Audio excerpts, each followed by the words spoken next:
SERV stock, is it the right time to buy? I'm going to answer everything around that in this short 1 minute video, so watch till the end.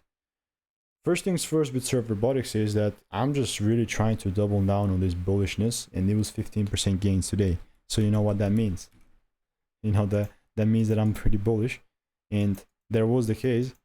But now post market seems like it's already below the breadth of the BE point. So this really is just, after it gave me a double break, it was on, you know.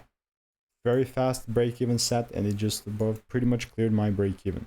So now, I mean, I'll just pretty much wait it out and see how this is going to go, because over trading is also a thing. So I'm not going to just sit here and just